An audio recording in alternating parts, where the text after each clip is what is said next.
Okay, today we have Math 8, Unit 6, Study Guide Review Day 2.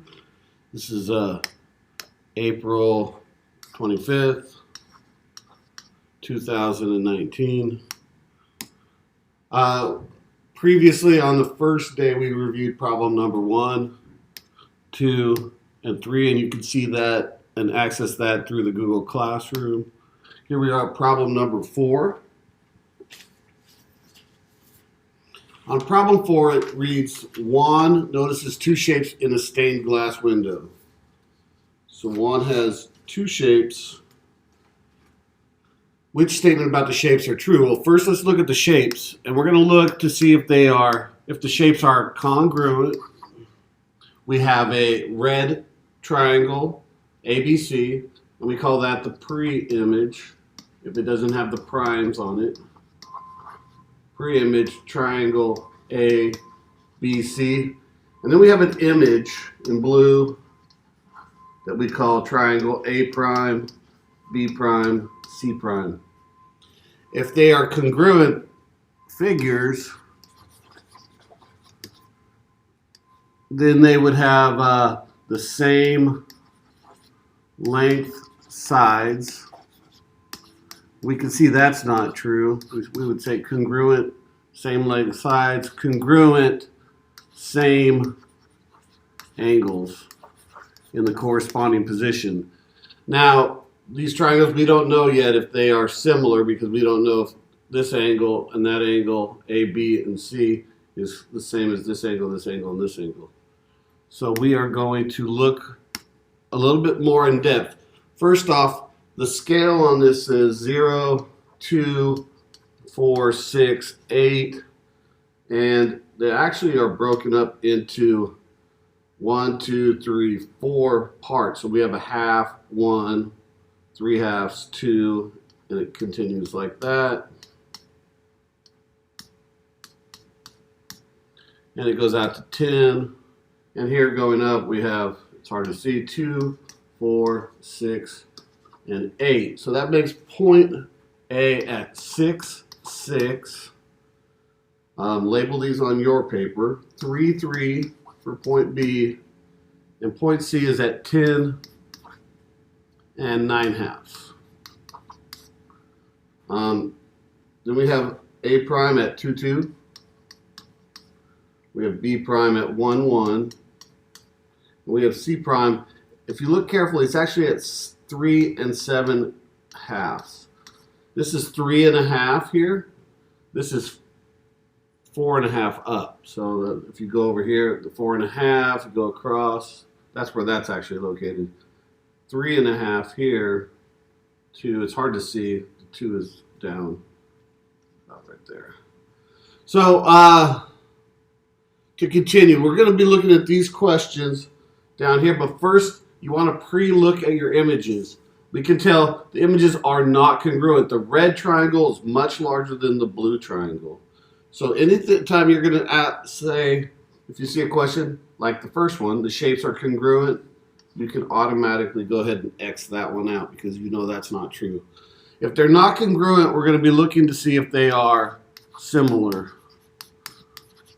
We need to know if the angles are the same or congruent. If the angles are the same, and then we're looking for a dilation factor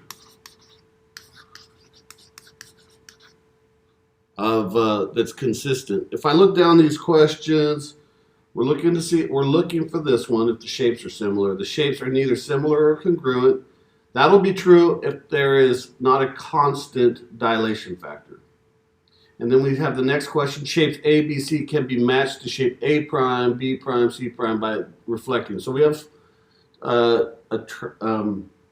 transformation occurring. We're going to look at that. And then we have shape A, B, C can be matched to shape A prime, B prime, C prime by a dilation factor of 1/3.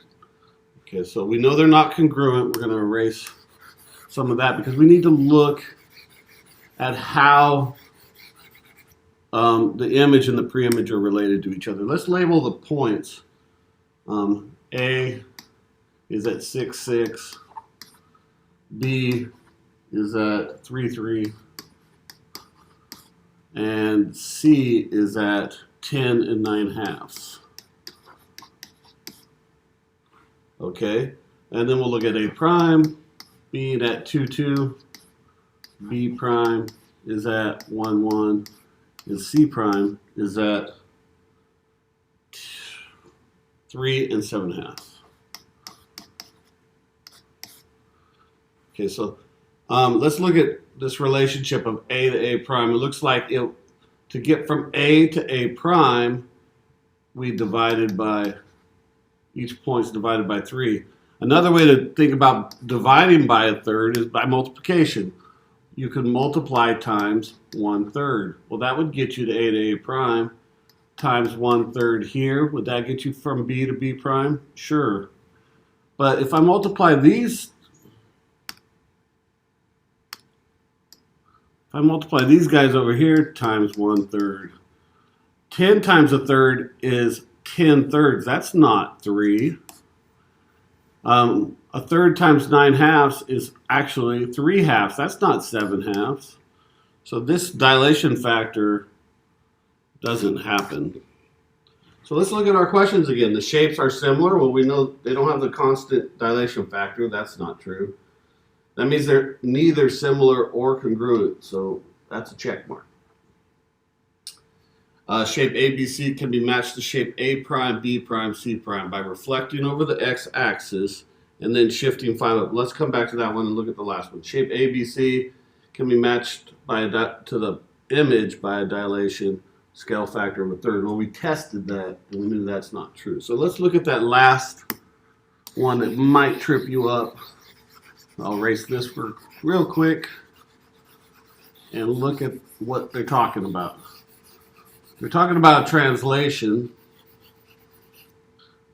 here, and there's 2 translations. There's a reflection over x-axis. Well, that's x-axis is here. Label that. And then shifting 5 up. Okay, well, if we reflected this triangle, then we would have over the x-axis, this is 3 units up. We need to go 3 down. And this was at what, 6, 6? So we need to go 6 to here. 6 down would be way down here. And this was at, I believe, 10 and 9/2. So this would be down negative to 9/2 to get to there. A negative 9/2 would be to here. And if I drew this image, it would be the same size. It's still congruent because we haven't dilated it at all. And then it says I need to shift it up by 5 units. Well, I'm going to move it up 5. And I move this up 5. And I move this one up 5. And I redraw it. It's still congruent, but it doesn't match this triangle right here. So that is not true. So only one of those is true. So it's important to reflect. You got to go back. You have to analyze your images first. You can also use the distance formula to find the distance from A to B. This is a lot easier with horizontal or perpendicular lines. You'd use the distance formula and you would subtract the x's, x2 minus x1 squared plus y2 minus y1 squared. And you could find the distance from A to B, which would be square root of 18. And then you could combine it, compare it to the image on its side and find out 2 other sides, and that's another method. Okay, 5. Consider the 2 triangles shown on the grid below. Again, we have a large triangle ABC. Now let's look at where those are located. So we have, again, this time the image is larger than the pre-image. We have triangle A prime, B prime, C prime. That's the image. A prime, B prime, C prime. Here's the image over here. The image is triangle A, B, C. ABC is located at 2, 1. B is at 5, 1. And C is at 3, 6. The image is located, A is at 6, 3. B is at, A prime is at 6, 3. B prime is at 15, 3. And C prime is at 9, 18. Okay, well, let's compare. Point A, let's label these. A is at 6, 3. Again, this is the pre-image. A is at 6, A prime is at 6, 3. B prime is at 15, 3. And C prime is at 9, 18. Okay? A is at 2, 1. B is at 5, 1. And C is at 3, 6. Okay, so let's take a look. We're going from the pre-image to the image. Now you can look, the pre-image is much smaller, the image is much bigger. So how do we get from this to that? We times it by 3. That'll get 2 times 3 is 6. 1 times 3 is 3. Okay, good, that worked. Times 3 here. 5 to 15, that's times 3. 1 to 3 is times 3. Let's try this one. Times 3. 3 to 9 is times 3. 6 to 18 is times 3. So we do have a dilation factor that works. Times 3.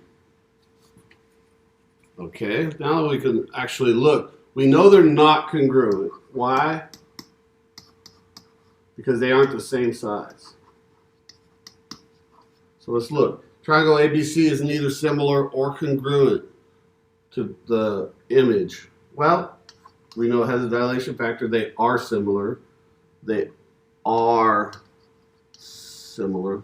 Let's use the symbol. It's a lot easier. The similar symbol is a squiggle line. Triangle ABC was dilated by a scale factor of 1/2. That's a tricky question. Triangle ABC is here. It's tiny. Benjamin De Leon, please report to the office. Benjamin De Leon, please report to the office. This triangle is very small. So if I use a dilation factor of 1/2, it would get even smaller. Well, we know it gets bigger, so that's out. There's no sequence of transformations that will map triangle ABC exactly onto triangle A prime, B prime, C prime. Well, we know that's not true. If we dilate it by 3, dilate times 3, it would get, they're already in position, it would get the same size, and then we could move it a number of units to the right. That's called a translation. We would translate right and up, and then we would be mapped perfectly. So we can, there is no sequence. Oh, so that is wrong. For me to put a check mark there, we know that that is not true. So let's put an X there. Triangle ABC is similar. We proved that by dilation of factor of 3. Triangle ABC is congruent to triangle A. Well, what? Don't they need to be the same size to be congruent? So that's also false. Triangle ABC was dilated by a scale factor of 3. Is that true? Well, we proved it was true, so that's a check mark. So we're doing really good now. We got that one right. The next problem. Okay, this is problem 6, the original problem 6. What I'm going to have you do is take your marker. We're going to cross off problem 6. We're not going to do this problem 6. It has a typo. So we're going to just cross off problem 6. And you have a new supplemental handout. which was given to you on the new page. So we're going to go to that problem 6, and it's here. Well,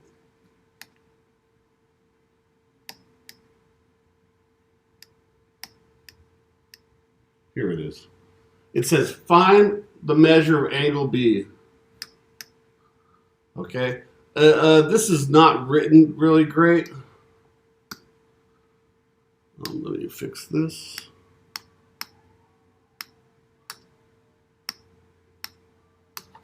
Okay, let's change the color, and let's change this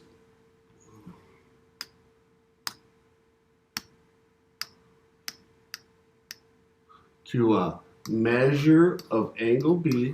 This is the angle symbol, and that's M stands for measure. And then we have measure of angle C. So we're looking for measure angle C. Let's mark it here with a single arc, measure angle B, mark it with 2 arcs. We have this symbol here. That actually means it's 90 degrees. That's a right triangle. So we know that a triangle angle sums interior, inside, to 180 degrees. That means if I take this angle and this angle and that angle, they have to add up. Those 3 angles have to add up to 180 degrees. So let's just do that. 90 degrees, and then we have angle B, 5x plus 5. It's good to use a parentheses. And then we have 2x plus 1 equals 180. Let's make sure, I don't see any negative signs in here, nothing to distribute. If this had been a minus or a minus, you'd have to distribute that negative sign. But it's all plus, so we can rewrite it as 90 plus 5x plus 5 plus 2x plus 1 equals 180. Let's combine some like terms. The 5x and the 2x are alike. The 90, the 5, and the 1. 90 plus 5 plus 1, 95 plus 1, 96. 5x plus 2x is 7x. We're going to use our Unit 1 inverse operations. We're going to inverse of 96 is minus 96. That's going to give me 84. 7x equals 84. We're going to divide by 7. And x equals, 7 goes into 70 10 times. Well, 7 goes into 14 2 times. 10 and 2 is 12. So 7 goes into 84 12 times. Now we still don't know the measure of the angle because we have a value of x, but we have to put it in. So angle C is going to equal 2 times 12 plus 1. That's 24 plus 1 equals 25. Okay, well, this is 25 degrees for C. We know this is 90. That's 115. So the last one has to be 65. Let's test. Measure angle B equals 5 times 12 plus 5. 60 plus 5 equals 65. 65, and we'll put the little degree mark. Now, there's another video link for the problems of 7, 8, and 9. Please finish your notes for this. You're going to study for your test, but next you're going to watch the problems for the next 3 problems of 7, 8, and 9. Please go to the Google Classroom and click on that link at this time.